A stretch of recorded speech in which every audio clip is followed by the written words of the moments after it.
would be a little shy to even say anyone's really a crypto expert. Maybe you missed a boat on Bitcoin or Ethereum, but there's always new currencies. There's always new opportunities. History tends to repeat itself. When I was 25 years old, I had just returned from a year traveling in Asia and started working in Silicon Valley. That was long before Google existed, when the hottest company around was Netscape. In today's conversation with Usman Majeed, we compare and contrast the dot-com bubble of then with the valuations of cryptocurrencies today. He may have missed the boat with Bitcoin, but he didn't make the same mistake with Ethereum, and it's landed him in a great position, recently launching Mutual Coin Fund. Welcome, Usman. Tell us a little about yourself and how you got into this. Thanks, Gabe. Of course. So I'm 25 years old. I started a cryptocurrency investment fund about a few months ago. I graduated from Michigan State in 2015 with a computer science degree, and I've been with cryptocurrency, following the space, investing ever since 2011, where I first heard about Bitcoin. How would you define cryptocurrency? I would define cryptocurrency as a type of digital currency, which means basically it exists on its own virtual network. Cryptocurrencies operate on a peer-to-peer basis, so therefore they're decentralized on a ledger called the blockchain. And when did you first hear about cryptocurrency, and what was sort of your revelation between first hearing about it and then first actually purchasing some cryptocurrency? Tell us that story. So that's a good question. So back in 2011, freshman year in college, I just finished freshman year, so it was the summer of. I had a startup during college called Tech-Twirl. It was basically an electronics buyback company, and we had a deal go south, an international deal. So I lost a lot of money on that deal, and this was near the summer where I learned about Bitcoin. And I can't exactly remember where I read about it or how I heard about it, but I was interested in investing. However, I lost, over $10,000 on this deal that went south. And so I was thinking to myself, I want to put in $500 in Bitcoin.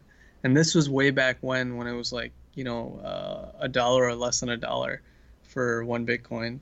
And at that point, because I was dealing with my other startup and kind of like the deal that went south, I decided to pass on the opportunity to buy Bitcoin. However, looking back, if I had put $500 in Bitcoin back in 2011, I would have been like a millionaire. Well, I mean, even to have a startup that loses $10,000, that's a lot of money for anybody, but especially for a freshman in college. How would you say your definition of Bitcoin and cryptocurrency has evolved since first hearing about it? When I first heard about it, I thought it was interesting because I had not heard about a virtual currency before. So we always hear about fiat, paper currencies, and when I first heard about Bitcoin, I thought, this is interesting, a digital currency. And I was always into tech, even before, college. I studied pre-med first and then switched to computer science. But even in high school, I built websites since I was in middle school. So I knew about tech, and I thought, this is pretty cool. I think I want to learn more about Bitcoin and what its utility is. At that point, it was more like a novelty thing, kind of like Dogecoin. But the thing about Bitcoin that I like is not just the fact that it's a digital asset, but it has a lot of different uses. What's your take on Bitcoin itself and the current value of it? The current value of it is amazing. The volatility is also very, very crazy. But Bitcoin, the utility right now, I think a lot of different companies are starting to implement Bitcoin not just into a retail aspect, but also into using the blockchain network that Bitcoin utilizes. So you have companies like Subway that's been accepting Bitcoin, I think, for a couple of years now. I had a friend, he said he was going to buy a sub and he had a little bit of Bitcoin, maybe like $8 worth of Bitcoin in his like Coinbase account, and he just scanned the QR code at Subway. I had not heard at all that Subway sandwiches was taking Bitcoin. Is that just a couple of trial stores as far as you know, or was that nationwide. It might be nationwide. I'm not 100% sure, but I know. So my friend was in Florida when he did it, and I know in LA, the subway down the street, they take Bitcoin as well. I saw on their register. So I don't know if it's every location, but I know Subway does take Bitcoin. Where do you see that evolving in terms of Bitcoin and other cryptocurrencies being more common for walking in to buy a sandwich or making small purchases in retail stores? I think for something service based, where let's say you're going to a restaurant and you want to pay in Bitcoin. Let's say you're at Nobu Malibu and they accept Bitcoin, and Nobu's pretty expensive, so you rack up a bill of $500 and you send them Bitcoin on the bill. I think that in that term, it might not be too pragmatic. However, for something like Amazon or online retail purchases, I think Overstock accepts Bitcoin too. Those are more pragmatic. And Newegg, I think either they do accept Bitcoin or they're starting to accept Bitcoin. Those are better use cases for Bitcoin. In the service industry, I think right now Bitcoin is just a little too slow, but there are, food chains just like Subway that are accepting Bitcoin. So what I'm hearing is that now we can buy our BLTs with BTCs. The possibilities are endless. From here, our conversation took a fork in the road, if you will. We talked a little about Bitcoin's upcoming hard fork, Segwit 2x. Take a listen. The first Segwit that we had a few months ago. And by Segwit, sorry to interrupt you, by Segwit, is that an acronym? Does that have a meaning? Yeah. What is Segwit? It stands for Segregated Witness, and it alters how data is stored on the network. So right now they're doing the Segwit 2x, which means a few months ago they did the first Segwit, and that split the hard fork was a result of the first Segwit, which caused Bitcoin to split into Bitcoin Cash, if you're familiar with that. Yeah. So people on the exchanges, if they had 10 Bitcoin, they would get equal amount of Bitcoin Cash. And that was very interesting too. However, for the Segwit 2x, which is the second Segwit that is upcoming, what it's doing is it would increase the network's block size to 2 megabytes, up from what it is 1 megabyte today. That's part of it. So increasing the block size makes the nodes on the network more costly, as the operators of the nodes must store the entire copy of the blockchain as computer files. So the blockchain network, you can, like for example, when you download the blockchain, the Bitcoin client, you have to download the entire blockchain network as a computer file on your desktop or laptop, and that can take a long time because the network is huge. So for example, when I downloaded the Ethereum network, that took like 24 hours to 36 hours just to download the entire blockchain. I want to backtrack just a little bit. I know that your project, Mutual Coin Fund, was released recently. Can you tell us about that? I invested in a lot of different crypto. I did some mining back in 2013. And then after that, I didn't really follow Bitcoin that much after that. However, this past year, let's say about a year ago, I heard about Ethereum, and I thought the utility of smart contracts in Ethereum was very interesting. So I looked more into it, and then I ended up buying a lot of Ethereum back in March of 2017. And my gains that I had personally were 1,800% returns. So right, your timing is incredible. Exactly. Wow. I got in when it was $10-15. Wow. And it went all the way up to, at a certain point, up to like $420. Back how I mentioned earlier that I missed the boat on buying $500 in Bitcoin back in 2011, right? This time, I was like, I'm not going to make that same mistake. I'll put all this money into Ethereum because I really believe in this. So I think for people listening, they should understand that maybe you miss a boat on Bitcoin or Ethereum, but there's always new currencies. There's always new opportunities. to make a lot of gains. So the way the cryptocurrency space is going right now, it's so much in its infancy that there's a lot of money to be made as long as you follow it and research it really well. There's going to be new opportunities because history tends to repeat itself and all these things come in patterns. Getting back to the point on mutual coin funds, so after I had all these returns on Ethereum and the other altcoins I was investing in, I have a mentor who he's an executive at a Fortune 500 company. I've known him for about a year. He's one of the mentors and advisors for a startup that I work on. And he reached out to me and he said, "Hey, I want to learn more about blockchain." Somehow we got into the discussion of me investing in certain cryptos and how heavily I was involved in the blockchain cryptocurrency space. And he told me, look, I want to send $25,000 and buy Ethereum or Bitcoin. But the problem with all these exchanges, and during the summer, every exchange was flooded. They were backlogged. They were getting thousands of users a day. They were underwhelmed, and it took forever to get verified. The worst thing about all these exchanges is it takes weeks and sometimes even months to get verified. And once you're verified, you have such low limits. Luckily for me, I had a Coinbase account 6 years ago, so my limits were very high. So I could do, trades from 25K a day to 100K a day and not have any issues.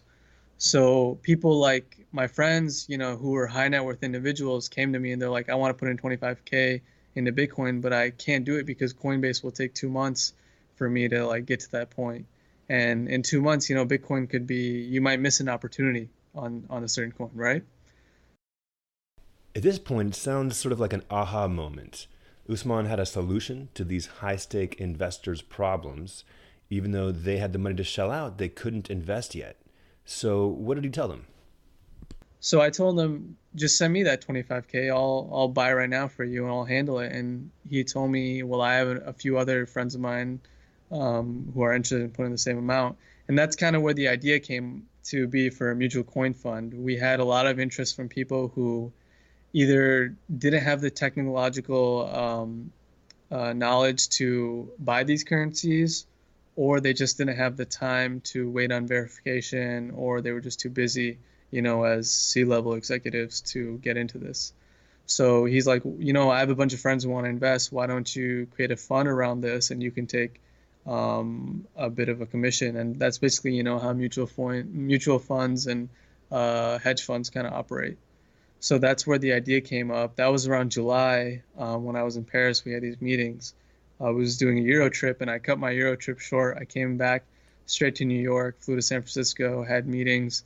We set up the business account, all the legal paperwork that we had to do.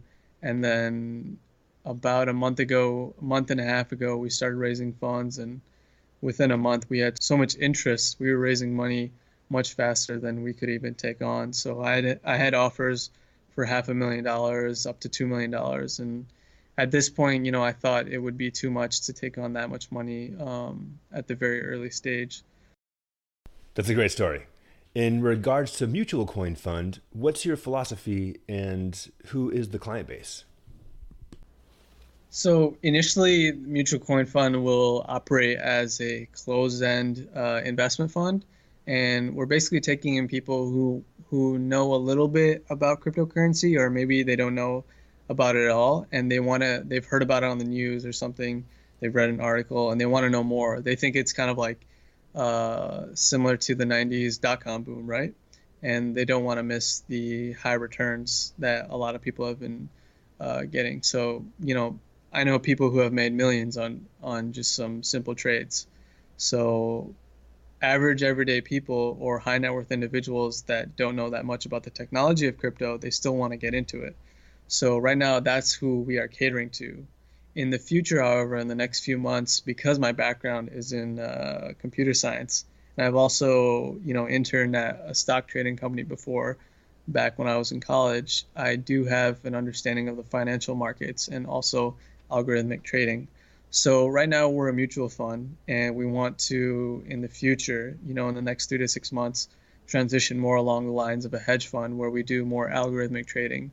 The problem with the way the blockchain network and the exchanges are right now is they're not at the level where you can do advanced algorithmic trading. So for the stock markets, they're in the trillions of dollars. Their market cap is in the trillions of dollars. The market cap for cryptocurrency, I'm not sure at the very moment right now, but it's around $150 billion, right? And so comparing $150 billion to a couple trillion in the stock market, you're looking at, crypto is just a fraction of what the stock market is at right now. Is that because of the number of people who are involved, or is it a limitation of the technology? I think it's just that we're in such an early adopter phase right now. If you look at the stock market, it's been around for more than a century. And crypto, Bitcoin came out 2009 and people weren't really buying it since until like 2010 or 2011. So we're looking at an industry that's only pretty much 10 years in the making versus the stock market, which is over 100 years, has a history. So we're so much in the infancy. That's the limiting factor here. But as time progresses, I think that it'll get to that point where it'll be in the $1 trillion market too. And I love that you brought up the .com thing, because I'm old enough that I worked in that industry.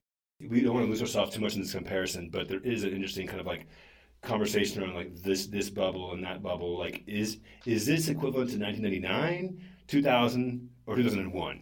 There are a lot of people speculating that we're in a big bubble, and of course, a lot of these currencies, they ran through a huge hype run. Like Ethereum, when it went to $15 to $400 in 3 months, that's a very big hype run. And now we see that people predicted back in May that by August time, Ethereum would be around $500 or more. But as you can see, it's still it's October and it's $300. So I think there's a lot of hype that went around, but there's a lot of people, Jamie Dimon, he had his comments on Bitcoin being a fraud. Just today, the MasterCard CEO also had called Bitcoin junk. You have all these people in these financial institutions, legacy financial institutions that are kind of like competitors to Bitcoin, right? MasterCard and these banks, they probably have to say these statements because, Bitcoin is kind of like a either direct or indirect competitor to them, right? But on the other hand, you have people, the big tech leaders in Silicon Valley or New York, around the world, they're heavily invested into this. So you have people like Mark Cuban that are investing in cryptocurrency technology. And, Mark Cuban, I follow him a lot. He's a big role model for me, and I've even met him before. He's a great guy. Cool. And if you look at his track record, he's always been one step ahead of the game for his businesses. And then you have a lot of big Fortune 500 companies that are implementing blockchain, not as in the investment side, but from the technological side. So you have people like IBM, you have Walmart, Kroger, big retail chains. You have the finance industry getting more involved into this. With the rise of ICOs, I think they raised over $2 billion collectively in the past 2 years. And that's a pretty significant amount of money. $2 billion. Wow. So there's clearly a lot of money going into this. Going back to mutual coin fund, how are you allocating the funds from investors, and are there time mandates? We have an investment strategy where right now we're investing, a lot of our investors, they're long-term holders, right? And the minimum contract that we have with every investor is you're in it for 12 months. And that's just because we believe that staying in the game longer will maximize your ROI. So majority of the funds will go into, the top 3 coins, the relatively stable coins, Bitcoin, Ethereum, Litecoin. And then we have a portion of the funds, around 20%, that will go into altcoins. And then we'll also be doing some active trading. I can't get into too many details just for confidentiality reasons what altcoins we're investing in. but we do a lot of due diligence on which altcoins we invest in. I have a team of a couple guys that have been in the game for a while, have a lot of big personal portfolios, and they have a lot of knowledge in the crypto space as well. And I think ICOs, people need to understand that ICOs and altcoins, they should see them as a seed stage investment. Because if you look at IPOs, they have companies that go public on the stock exchange. They have tons of funding. They have lots of customers. They have a proven business model. They have a lot of backing with the banking system or venture capitalists. And they go public because they're already an established business and they just need to go public to scale their business even further. However, when you look at ICOs, it's pretty much unregulated. You have people, basically a team of developers that are creating a token to solve a certain problem.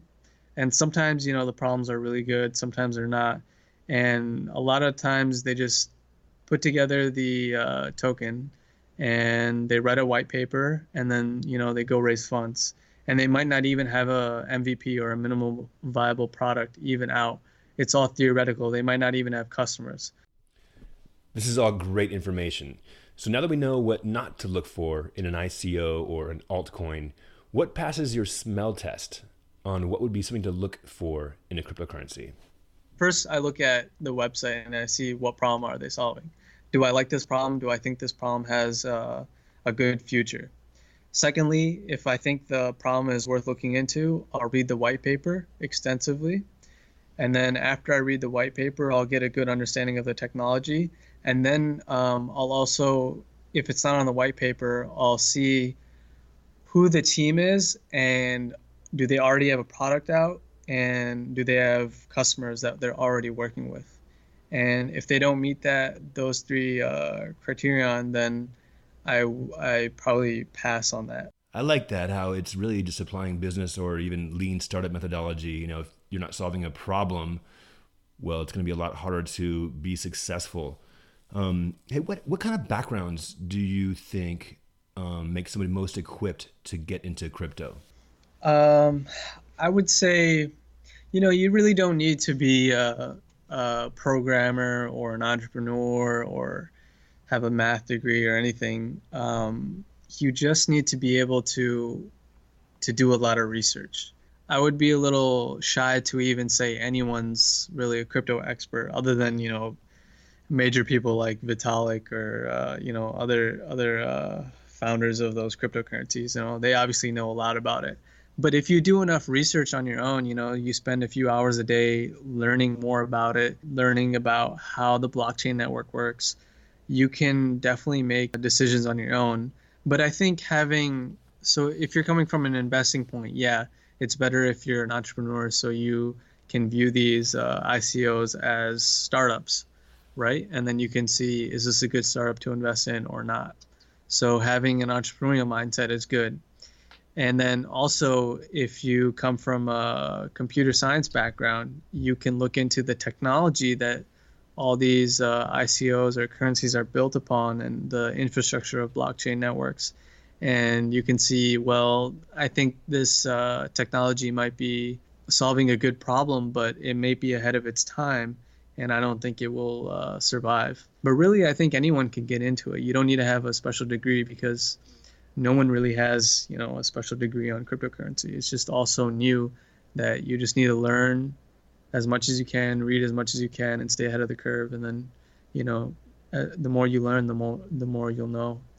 What tools do you specifically use? For example, I'm on bitcointalk.org. I've got the only reason I have Telegram is to learn about cryptocurrency. I recently got on Discord. And it literally feels like there's one new tool a week that someone's like, hey, download this to get into this group. And it's a flurry of information. Like, personally, what do you, like, in 1 week, where will you definitely go to kind of just get a sense and put your ear to the ground for cryptocurrency? That's a good question. So for me, via email, I'm subscribed to 2 newsletters. One is Dimitri, which is CoinSheet, and the other one is Crypto Compare. their daily newsletters, and they provide me information on not just technical analysis from a trading aspect, but also news on Bitcoin. And then I'm also in several Slack groups. I recommend people, join Slack or Discord groups. Telegram also works. I like Slack a lot. And then I'm also in a lot of Facebook groups. So that's one way. However, if you're new to it, I would recommend looking into websites like CoinDesk. Besides the two newsletters that I recommended, check out CoinDesk, sign up for their newsletter. They post a lot of great articles, and if you want to, they even have like guides and tutorials. Like if you want to learn more about Segwit, they'll explain it almost in layman's terms for you. And then on a mobile, that's all desktop stuff. On a mobile aspect, to keep up with the trades, I use a few different apps. I use Blockfolio and CoinFolio and CoinTicker and CryptoTrader. So the one I use the most is Blockfolio. However, I like that one the best. And that's just where you can put in your trades that you've done, and you can get alerts, price alerts on coins that you're following. And then on desktop, I recommend Crypto Watch. It's cryptowat.ch, Crypto Watch. Cool. And that gives you a real-time feed on most of the main coins. And then when I want to look more into newer coins like altcoins, I go to bitscreener.com, and they have a good website where it gives the market cap, the volume in 24 hours, the circulating supply of the coins, and the max supply, what rank it is on the crypto market. And then it also gives a nice graph that I like in a candlestick format, so I can do it from a 1 day or 1 week or 1 month all the way up to a year to date. And the final one I would recommend if you're into trading a lot is TradingView. That's a good website. So those three websites are what I use. The email newsletters, the apps, Blockfolio, and then all the Slack, Facebook groups, WhatsApp groups. Oh, that's great. Thanks for sharing those. We will put those in the show notes, folks. And Usman, thank you so much for being on the podcast. Hey, if people want to get a hold of you, what's the best way to do that? If you want to send me direct messages through email, you can just go to our website, mutualcoin.fund. It's admin@mutualcoin.fund. Send an email there if you have a question. Just mention your podcast, Calling Crypto, and then I'll get back with you. Otherwise, you can always reach out to me at Twitter. My Twitter handle is @USGoose, and that's just a little nickname, so Goose. I love it. Awesome. Well, thanks again for being on the podcast, and we'll be in touch. For sure. I appreciate it. I'll keep you posted as well. Okay, man. Take care. Coloring Crypto. Subscribe now.